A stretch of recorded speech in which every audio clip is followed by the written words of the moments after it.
Welcome to the Nick Blevins Family Ministry Podcast. Our goal is to help you maximize your church's potential. You'll hear from top leaders in children's, student, and family ministry about the principles and practices they use.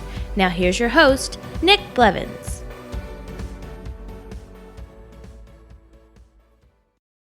Hello and welcome to the podcast. I'm Nick and I'm thrilled you're listening. And if you are listening to this when it comes out, it's a brand new year, right? And I hope you had a great Christmas and a Happy New Year. Maybe got some rest in between there. I sure did, which was very much needed and helpful. And as you head to this new year, maybe you're setting goals or, trying to grow as a leader. And if you are, I hope this is helpful. I mean, it's helpful to me. I love getting to interview top leaders every week. And so I hope it's helpful to you as well. In today's episode, I interview Andy Needham. And Andy and I talk about how he started 2 one-day volunteer conferences this past year for children's ministry volunteers and youth ministry volunteers. And we talk about what he learned from that and things we can take away from that and apply to our church. Even if we can't create a one-day conference, there are some principles and things that we can learn from that.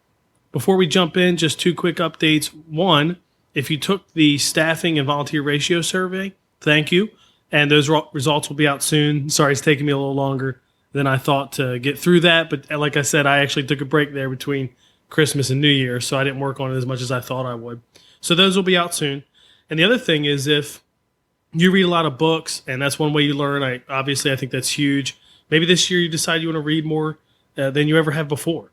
Well, there's a new post on my site that has over 100 books that are great for ministry leaders, and they come from just talking with other leaders. I polled them and said, what are some of the top books that have helped you learn and grow and that you've really applied in children's ministry or youth ministry or just your own faith and own growth. So you can see that list, and I'm sure we'll add to it, but you can see it at nickblevins.com/ministry books, and we'll put a link in the show notes as well. So that might be something you want to check out and maybe add some of those to your list to read this year. As usual, we can get the show notes at nickblevins.com/episode 34. Everything we talk about is in there. So let's go ahead and jump into my interview with Andy Needham. Today I'm joined by Andy Needham. Andy, welcome to the podcast. Thanks so much, Nick. Glad to be here. Tell us about yourself and your family and what you do and kind of your journey to get where you are now, because you've done a couple different things to land here. Yeah, no, it's been really an exciting journey. It's fun to look back on it and see, holding different roles, but really, as I've been able to see now, like how God's woven that, the passions that are under it. So I'm up in New England, 30 miles west of Boston. I'm actually talking today. I'm sitting in a 300-year-old house. So we got some history up here, and I love the Northeast. I love the Church of New England. I've been in a couple different roles. I've worked in Christian camping. I've been on staff at a church running youth ministry. Worship's always been a big part of my life, leading worship. I had a band and traveled for 3.5 years, traveling. That's how we first met, traveling vocationally to lead worship, and love that. And then really in the last year and a half or so, God has kind of redirected that back into the Northeast, back into New England, and creating environments to connect churches and equip them. And running a couple of conferences that we've been able to get off the ground here that have just had great impact in helping churches out and connecting people. So that's a little bit of my story. I've been married for 14 years. My wife's on staff at our church, runs our youth ministry, and we have 2 kids. And my oldest is about to be a teenager, so I'm scared to death. You should be. Yes. All of the lead up was we always say, all those years of youth ministry, that was theory, and it's about to get very real. So this is application. That's right. That's awesome. And so with the camp you're with, like you said, you do some things that camps do, obviously, with retreats and things like that. But you do some other stuff that I would say most camps probably don't do. I'm sure there are some, but tell us about that. How did they get into that? Was that recent? Have they been doing conferences and gatherings and things like that for a long time, or is that a newer venture? Yeah, it's a cool story. This is the Berea is the ministry that I work for, the umbrella that I serve for, Berea.org. The leading edge of what we do and what we're known for in New England is running camp and conference environments.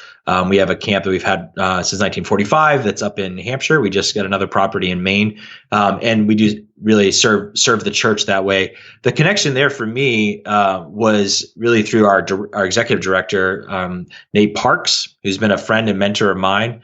And I had been there brought my students to this environment, to their winter camps for years. I led worship at their camps. And they had started doing some youth ministry training and done some conferencing outside of their property at the same time that I was doing some things on sort of a parallel track. And about a year and a half ago, we joined forces, and sort of I took over everything that they do that's not at their property. And we have this environment called Greenhouse under Berea's umbrella. And Greenhouse are short-term growth environments, and we have environments for worship leaders, for kidsmen people, for youth workers that we've set up and got that rolling. So it's been a cool journey. That's awesome. So I want to talk about lead kids and lead youth, specifically those things you did. Really good names there because they're very practical. They make sense. You know what they are. So where do they come from? Because the worship one, Simply Worship, is probably the one you were running on your own track, right? Before you talked with them, was when you created and they were basically one-day training events for leaders. Yeah, absolutely. Yeah, one day. Did you create those together? Did you create those together, or was that you were kind of doing it on your own and then you came together? How'd that work? Well, it was an interesting convergence of things because the idea for Lead Kids was really some children's ministry people from the region had seen what we were doing with Simply Worship, a one-day training day for worship teams, and had come to me and said, "Hey, you need to do this for kidsmen people," and that was right about the same time that the conversation of combining forces with Berea were happening. And then when we did combine up, we got Lead Kids going. We decided to sort of reinvent and kind of change the model. A lot of what Berea was doing before, which was really good, but it was a lot of what I call single voice events, where you bring in one speaker for a day of training. And our model is much more a community of voices and using contextualized local people to do a lot of the training. So that's kind of how that rolled out. And all of that happened last year. We launched both of those environments. So yeah, you had one Lead Kids event, one Lead Youth. What did the format look like? So for people, you said, it's obviously not a single voice, it's a collection of voices. So what does it look like practically? What did each of those events look like and who came? Yeah, our posture and our philosophy is we're trying to create space. We really focus on volunteers. We want practical, affordable, biblical training that you can bring your whole team to. So our pricing model is based around that. You're spending about $50 a person, and you get your Chick-fil-A sandwich in that.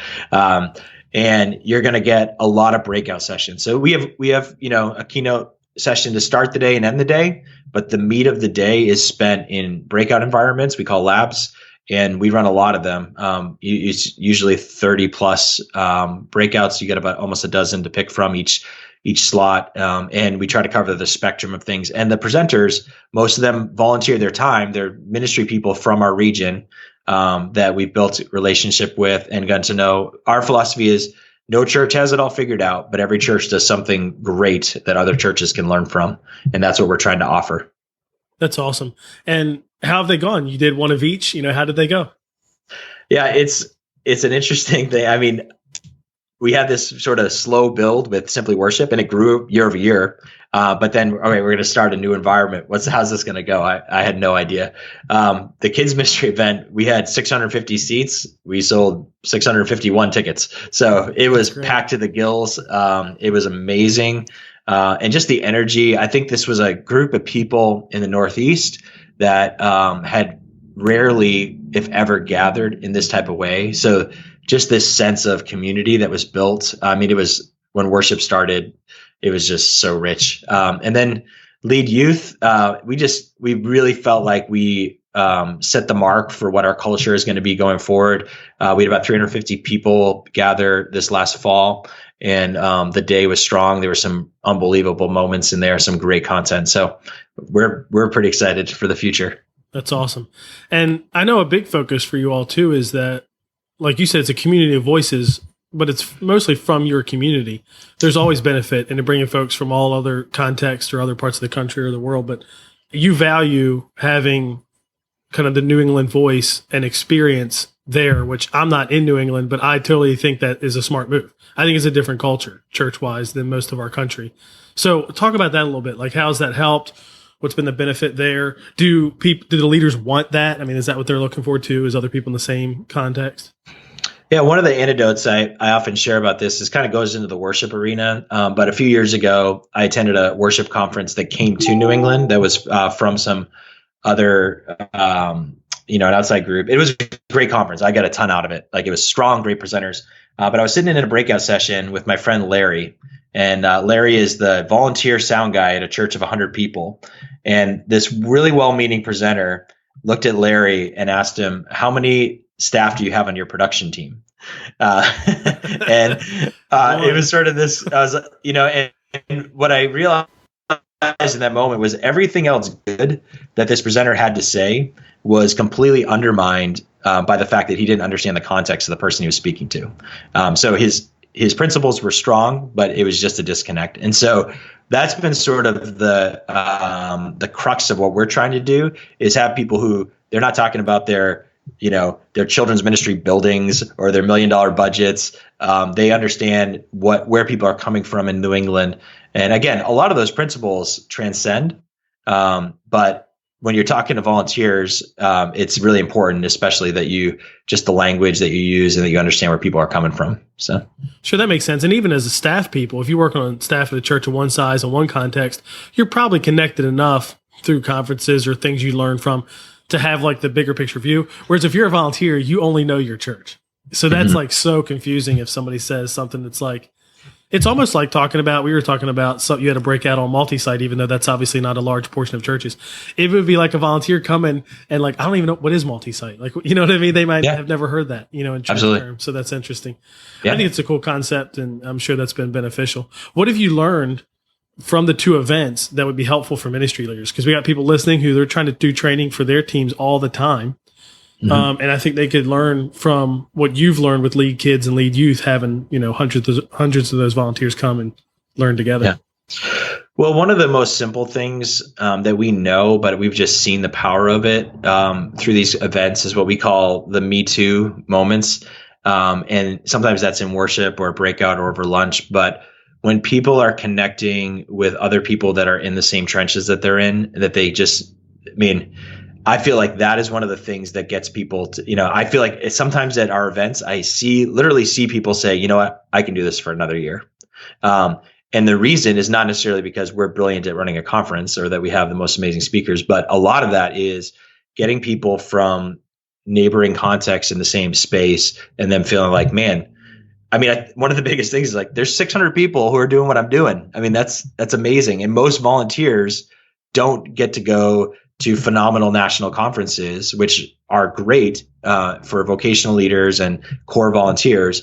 But this is an environment where they can, for one day, have that type of experience. So those Me Too moments, that they're not alone, that's huge. I think I've also seen just what we're providing really is a catalyst and trying to make it easy for church leaders to like have something to just say, hey, one day a year, we're going to focus on just having this conversation about kids ministry.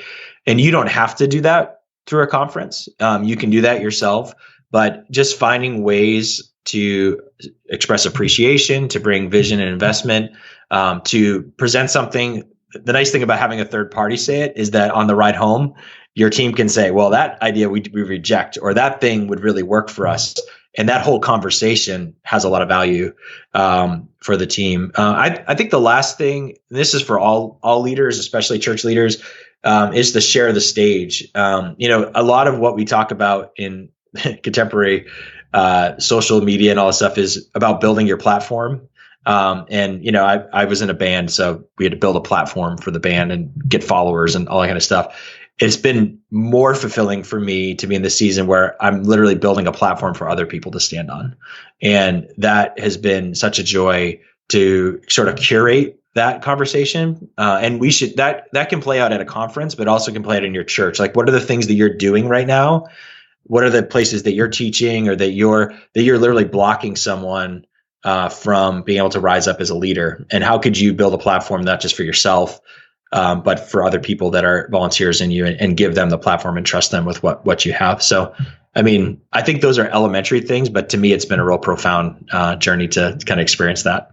Yeah. And you probably tap into something that I would say probably doesn't happen a lot, in the sense that now a lot of your presenters probably are staff, but you might have some volunteers too. And if you take that back to a church level, a lot of times we view it like we have to create the training and the content and stand on the platform and deliver it.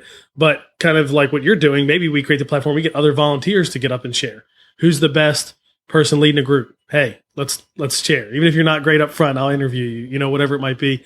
How did that go? I mean, you have people that maybe don't even have the best presentation skills. It's not like they do this for a living. Did it work well? Was it totally worth it? Yeah, it's definitely a walk of faith. And, we know that with the culture that we're building, that not every single presentation is going to be a home run. I mean, especially it's funny with kids ministry, like as we'd have conversations, we'd have a lot of them come back and be like, if you put me in front of a room full of kids, like I will hit it out of the park, but talking to adults, like, I don't know. Yeah, and having to coach people through that. And it's why they're so good at what they do.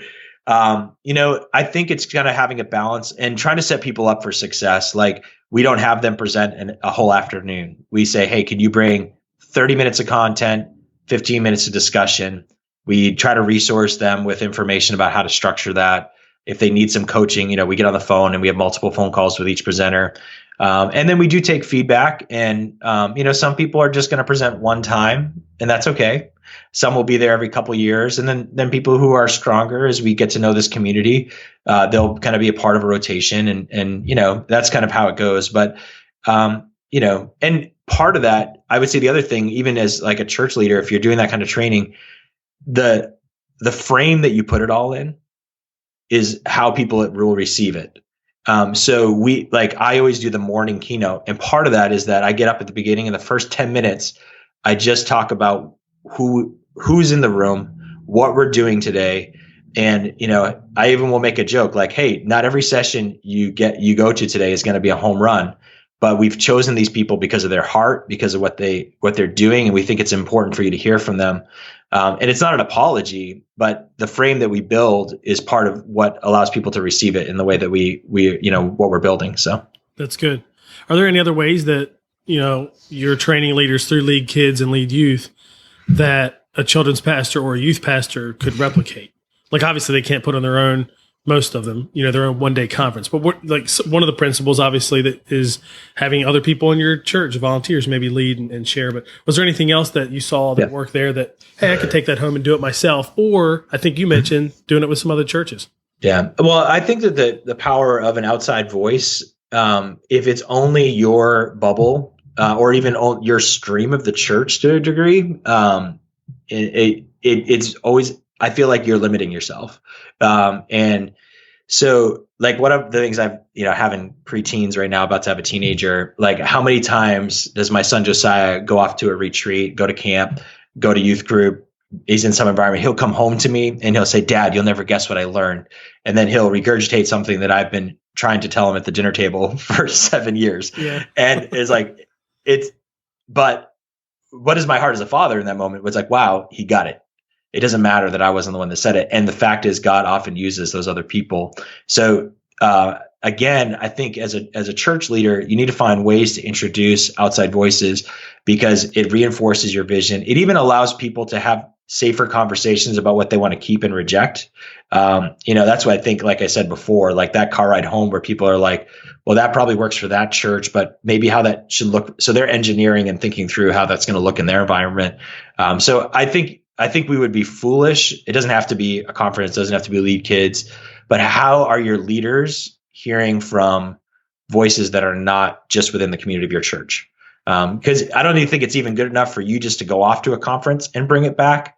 You need to find ways for them to actually hear directly from other people. Maybe it's, they should listen to your podcast. That'd be one good way, right? Nice. True. I don't know, but we had that experience with a volunteer one time. We had, this was years ago. We had been pushing, this maybe almost a decade ago, the idea, we were already doing like weekly small groups for kids. And we had a leader, she was newer to church, maybe a couple years in, very passionate, we knew would be a great small group leader.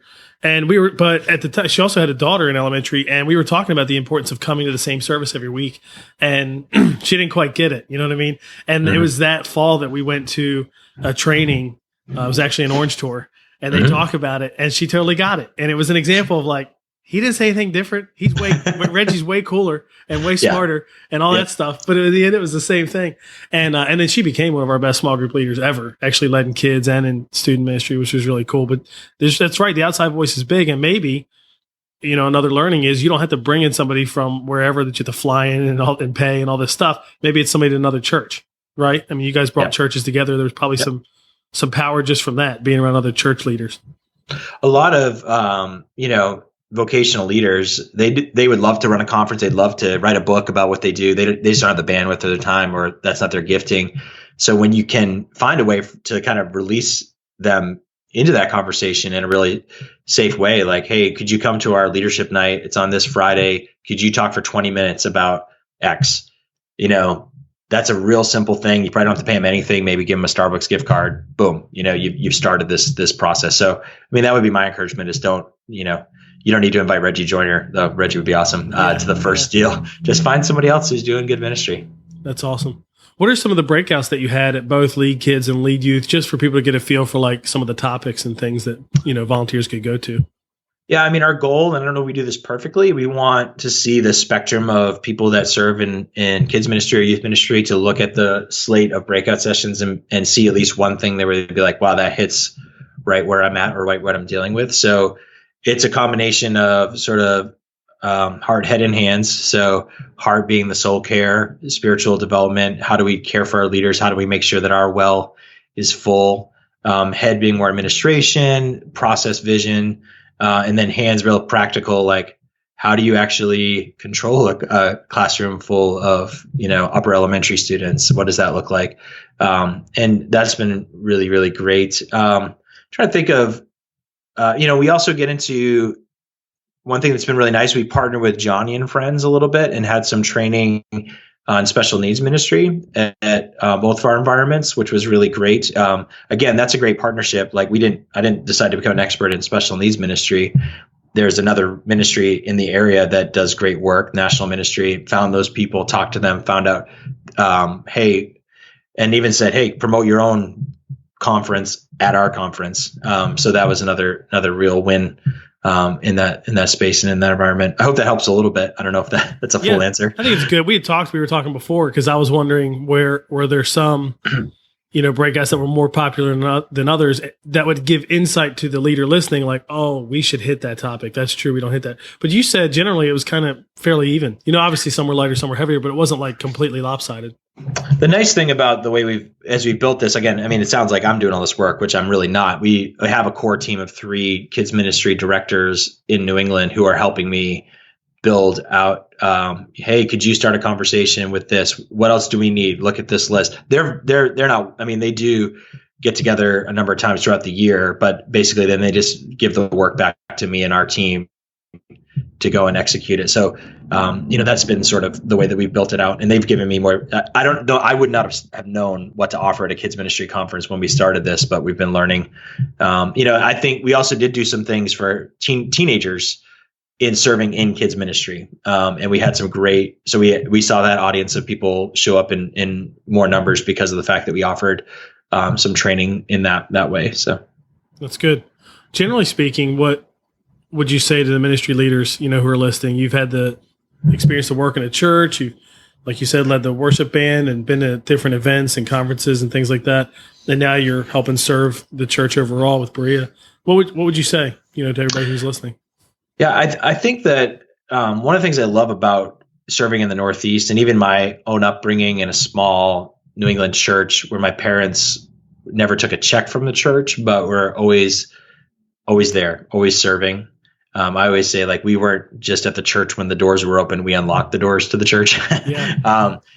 Is God has really just shown me the value of building volunteer teams that are doing the work of ministry. And there's a big distinction between getting somebody to help you do your thing and building a team of people that you're leading and shepherding, but are really invested in even shaping the vision of what you want to do.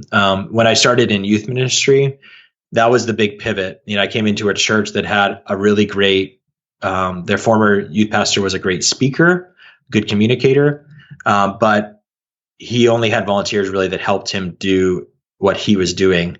And we just decided, we even said from a leadership level, even when I was interviewing, it was a huge shift for the church to say, hey, we're going to define a win when a student doesn't call the youth pastor, but they call their small group leader. We're going to say that it's successful if the most influential voice in this church in their life from a shepherding pastoral role isn't necessarily the person getting the check. And that took the form of saying, okay, we're literally going to say 50% of our time is going to be spent investing in our leaders and 50% of our time in our students. And that's going to mean you have to let certain things go that, I had youth pastor friends who'd be like, I go to every single soccer game. I go to every kid in my youth group. I do one-on-ones with and we literally had to say, that's not to say we don't go to the Christmas musical when we have 25 kids in it from the high school. But that's not going to be where I spend my time. I'm not going to be able to say that. It's just not going to be true, because what I am going to do is I'm going to do a one-on-one with each of my volunteers every month and a half. And that is a big change. I mean, to me, it's what ministry is. What is the Ephesians 4 principle is equip the saints for acts of service. That is what ministers are supposed to do. That's what small group leaders are supposed to do with their students, is get them invested in serving. So, I mean, that is definitely for me one of my core passions, and why, whether it's worship or whether it's kids or whether it's youth ministry, the transcendent thing is, how do we build up churches that are full of people that don't just sit in pews, but are really engaged in the mission of their community, whether that's 30, 300, or 3,000 people? When you did come on at that church, and that was a shift for them, maybe for you as well, how did that go? Because sometimes I know, especially if the previous person is more like upfront, it's personality driven, I guess the way to say it, a crowd can be drawn. And so then when there's a shift to a different leader or a different style, it can dip. But what I've seen, from in other churches, is it always comes back stronger. But what did that look like for you? Did it, dip in terms of participation and engagement?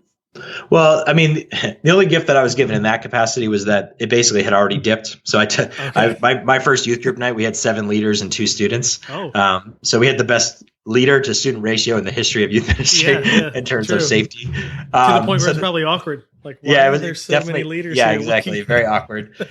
But the hard thing to do, especially when you come into a new environment, a new church, you want to prove yourself. You want to get that thing going. You want to see the numbers skyrocket right away. And the hard thing to do is to take the long view and say, all right, it's going to be like 2 or 3 years before we're going to have to experiment. And so we decided to lean really hard into that principle of team leadership. But honestly, like every year we changed. All right, we're going to try doing small groups at homes. All right, that didn't work. We're going to try doing it on Thursday night. Okay, some good, some bad. We're going to, so the model of it was changing, and our participation was changing. But I mean, the more that you can, build relationships with your senior leaders, if you are building a volunteer team that's invested and they're talking greatly about the ministry that's happening and the richness of it, over time you can build a foundation. I think the temptation, especially in kids, because we know we only have them for so long too, right? They're going to graduate out, and we're usually young in leadership, is to say like, hey, let's just put a fresh coat of paint on. Let's throw the party. And like sometimes the work of foundation building, it does take time, and it's more difficult. So I don't know. That's some of what we learned in that season, and we can see that So my wife is she took over the role that I was in. Okay, so it's the same church. Yeah, so we've been in the same church. So I was there for 3 years, and then they took the upgrade, is what I like to say. Nice. And they've never looked back. And everybody used to laugh at my church when I say that, but now they just agree with me. Well, that's okay. But we've been there 8 years, so we've seen students go through the whole journey, and we can say now that we're, the foundation we set is working. We still have challenges, but it's been a good journey. So yeah, you're glad you built it that way with volunteers. This is we're totally off script here, by the way. So for people listening, this is a conversation I see all the time in student ministry world, youth ministry, is what is the best model, and obviously church size determines that, because you mentioned you did groups in homes, you did this Thursday night, was a Sunday night. And I certainly don't know. One thing I've observed, though, is it's way less universal than children's ministry. A lot of times, and nothing's universal, but children's ministry is pretty common to see the same model if it's the same church size, used in all parts of the country, and it works. Or just around the same town, and they're doing the same model, and it works. That is not true for youth ministry. It's like somebody over here is doing Wednesday night, and it's amazing. Somebody over here tries Wednesday night, and they can't get anybody to come, because they're competing with sports and everything, and it's the same town. It's not like – so where did you land? I'd love to hear, like, you went through a couple different things. Where did it end up going, just model-wise, that worked well? Well, the contextualization thing is huge. Like I came in, I mean, we're in suburban Boston in a pretty affluent area. And I come in and we have this, they just moved into a new building and they have this youth room that has like old CRT televisions and Xboxes. And I'm just like, Nice. These kids have nicer stuff in their bedrooms. Like we're not winning anybody to this environment. And I have no problem with that. Like, I don't care if you have an Xbox in your youth room, like that's great. But I was just like, for us, that's not where we're going to win. And so we just, that was like my first act of youth ministry was like, I was like, an Old Testament prophet, like tearing down the high places, ripping the Xboxes out of the wall. But, awesome.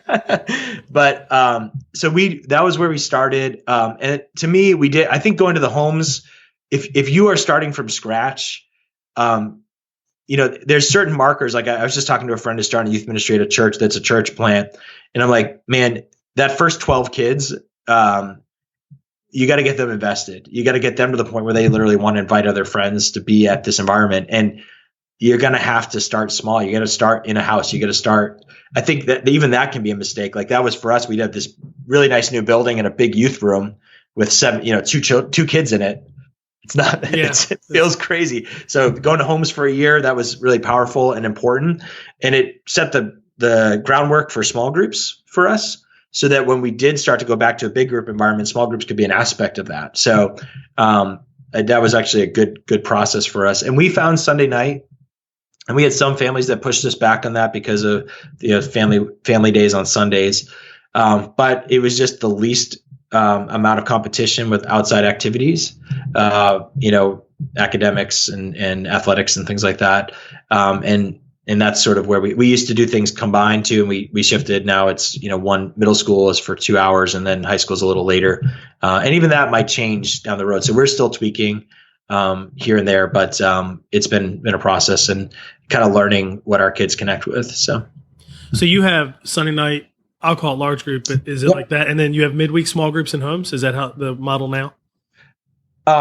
Yeah. So middle school, and again, I'm actually speaking a little out of turn here because my wife's the one who runs all this too. So I'm giving her all the credit. You're just speaking more as a parent, because our kids are in it. But so middle school environment is a little bit more of a traditional youth environment where there's a game element, and the small groups are there, but it's much more of a 15-minute piece. And with high school students, it's a little more of a low programming, more relationally driven environment. One thing Bethany did this year, which was really cool, is she did a whole series of testimonies from people in our church, like one of the worship leaders, a lady who'd been at the church for 40 years, and had them come and share how they came to faith. And it actually was really, really powerful. But she did that just for the high schoolers, because middle schoolers, it might've been a tough environment. We do have, some Sunday morning options, but it's not like a full worship service alternative kind of deal. And then there's a midweek sort of deeper group if you want to do like a more high school student Bible study that meets at our house and they have a meal and do that kind of thing. But that's a pretty small group, kind of more almost a leadership environment. So. Yeah, that's good. Yeah, our main gathering for students is Sunday night as well, and even have small groups there on site. And I don't know if this is true, and I have no data to back it up, but everything I've seen makes me feel like that the common denominator, see in children's ministry world, sometimes you can find some common denominators that they just work in different churches and different states and all that stuff. I think that the common denominator in student ministry is history. That if you can do it for 5 years the same way, and it becomes just the norm, because our parents don't like that it's Sunday night because they got to come out again. And, I totally understand that. But we have the history now, and the history seems to beat that. And if we were to move to another night, I don't even know if it's worse. It just may not work because the history isn't there. Yep. Versus my friend down the street totally does Wednesday night, and it's amazing. You know what I mean? And they've done it for years. So I don't know if that's what it is, but like that's my hunch, is just the consistency matters or whatever. So I agree. Thanks for sharing, what's going on there. I like to ask about that whenever we have anybody on the podcast who's, connected to student ministry, because I just think it's helpful to hear, what other churches do. Absolutely. That's good. Yep. So when is the next lead kids, lead youth for anybody that's listening, is in the New England area? Yeah, so we are turning around to Lead Kids is coming up in March. I'm looking up the date now so I don't say the wrong one. It's March 4th, and we're going to be up in Derry, New Hampshire for that environment. And then Lead Youth will be this fall. We haven't picked the venue for that one yet, but it'll be somewhere in the October-November window. Awesome. And it's Lead Kids. We'll put this in the show notes, but it's leadkids.info. Is it leadyouth.info? The easiest way to find everything is to go to Greenhouse, which is the sort of church training environments that we do. So greenhouse.training links out to all of our different conferences. So there are direct links there, but if you go to greenhouse.training, and if you want to see the bigger ministry, it's Berea, BEREA.org. Awesome. Yeah, we'll link to all that too, so people can just get it in the show notes. How can people connect with you beyond that? If they have any questions or want to follow, or especially, want to ask anything, especially about Lead Kids or Lead Youth? Absolutely. I mean, I'm on most of the social channels, Twitter, Instagram, Facebook. Search Andy Needham. You'll either find me or a soccer player from England. I'm not the soccer player. Awesome. Nice. So that's that. And you can email me. It's andy@berea.org. That's another easy way to connect. Excellent. Well, I didn't say this in the beginning, but you mentioned that the first time we connected was because you led worship at our church's fall retreat for our youth, actually, that we work with other churches for us as a collection. And I will never forget. I know this is probably not the thing that you want me to remember the most, and you probably know what I'm going to say. I'll never forget when you all covered, we did like a lip sync battle, and was it just that night? I guess it was just that night. And so students came up, and it was a lot of fun. And then we had schemed it up, totally planned it like that morning, right? This was not like well planned in advance. Where one of our youth leaders acted like he was doing a Taylor Swift song that I can't remember the name of right now. Probably Trouble. Yes, that's it. We didn't learn that many Taylor Swift songs. Okay, sorry. Yeah, you didn't have like the huge Taylor Swift repertoire.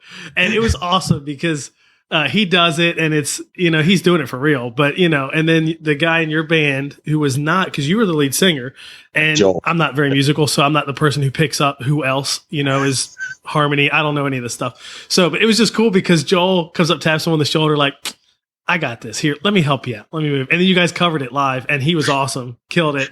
And one of my favorite parts is we had, still have a couple that really young, married couple. They look like they're in high school. I mean, they might be 27 now, but I mean, they were like 23 or something then.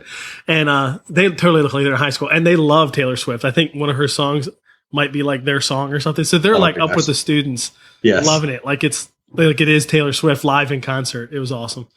But, you guys, apart from that, you guys really helped. You guys really helped lead worship for students, middle school and high school. We had them to combine. That's a hard job, and you all did a great job. I was sad when you stepped out of that, but I'm glad you're in this role. Serving churches in a different way. So that's really cool. Absolutely, that's right. That's cool. Well, that's what it's all about. I mean, we tell our students all the time, we're not what we do. We get to, our mission is bigger than that. And for me, it's been a cool thing to live that out, and love doing the band thing, but enjoying this season even more. So it's been good. Yeah. And I'm sure you like being home with your kids a lot too. That I do enjoy. That's awesome. Well, thanks for coming on the podcast. I really appreciate it. Hey, thanks so much, Nick. Have a good one. We really were so disappointed when we found out the next year that Andy wasn't going to have the band anymore, and we weren't going to be able to bring them back. They did such a great job with more than just Taylor Swift, but that was a fun moment for sure. Some action items coming out of this interview that you might be interested in include, if you're in the New England area, obviously you want to check out Lead Kids and Lead Youth. That might be something you want to take your team to this year. And so if you're in that area, be sure to check that out. If not, I think one takeaway we can all use from this interview is that we can take some of the same stuff that Andy did with those conferences and do them for our teams. We can bring in guests. We don't have to pay people or fly them in. They don't have to pay a lot of people for Lead Kids and Lead Youth either to lead those breakouts. So are there other ministry leaders in your area that you could bring in to help train and lead some things? Are there volunteers on your team who are just really good at what they do, and you can help them turn that into a training that they could share? Something like that I think could be really, really helpful in training leaders, giving them something different than just hearing our boring old voices, again, for the 10th time or whatever it is. It's great to get other people involved in the training mix. I think that's really important. As I mentioned, you can get all the show notes and links to Lead Kids and Lead Youth in the show notes at nickblevins.com/episode 34. If you could, I'd love for you to go on iTunes and rate and review the podcast. That really helps get it in front of other people, so I'd appreciate that. And while you're there, be sure to hit subscribe. In the next episode, I interview Sam Luce, And Sam and I talk about his journey in kids ministry and the tension between entertaining kids and discipling them. And in his experience, he felt like he kind of leaned one way for a while and then has come back the other way. And so we talk about that. What has he learned? What's the impact been, as he did it, maybe some different ways there. So you don't want to miss that. Be sure to subscribe, and we'll see you in the next episode of the Family Ministry Podcast. Thanks for listening to the Nick Blevins Family Ministry Podcast. We hope this helps you maximize your church's potential. We would love to hear stories of how you apply what you've learned. You can do that by leaving a comment on iTunes or in the show notes at nickblevins.com.